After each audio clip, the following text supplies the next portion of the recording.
এই ভিডিওতে কথা বলবো পেক্টোরাল পেশি নিয়ে। পেক্টোরাল পেশি হচ্ছে আমাদের বুকের প্রধান পেশি। পেক্টোরাল পেশি দুইটি ভাগে বিভক্ত, পেক্টোরালিস মেজর এবং পেক্টোরালিস মাইনর। আজকে জানবো পেক্টোরালিস মেজর নিয়ে। পেক্টোরালিস মেজর হচ্ছে আমাদের বুকের উপরের অংশ।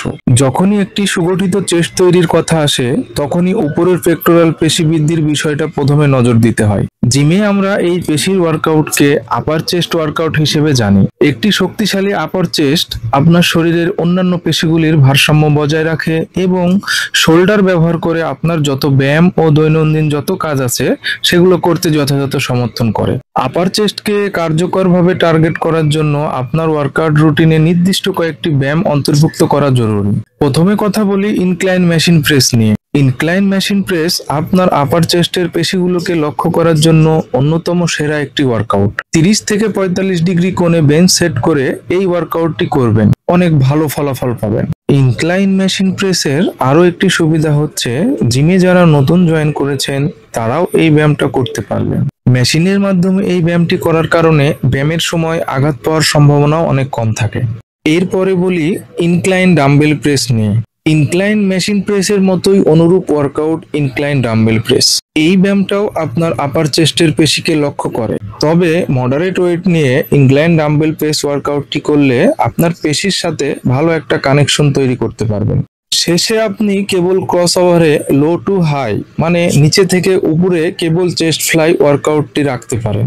এই ব্যায়ামটি আপার চেস্টের পেশি গঠনে অনেক ভালো ভূমিকা পালন করবে।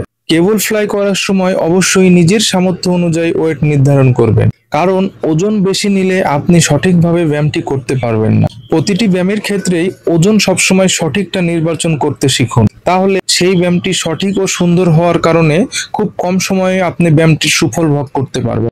আর অযথা অতিরিক্ত ওজন নিয়ে ভুল ব্যায়াম করে কোনো ফলাফল তো পাবেনই না, উল্টো আঘাত পেয়ে বড় রকমের সমস্যায় পড়তে পারেন। আরেকটি বিষয়ে না বললেই নয়, সেটি হচ্ছে ওয়ার্ম আপ নিয়ে। প্রত্যেকটা বডি পার্টের আলাদা আলাদা বডি ওয়েটে ওয়ার্ম আপ করার ব্যায়াম আছে। ইনজুরি এড়াতে ব্যায়াম শুরুর আগে অবশ্যই সেগুলো করে তারপর ব্যায়াম শুরু করবে।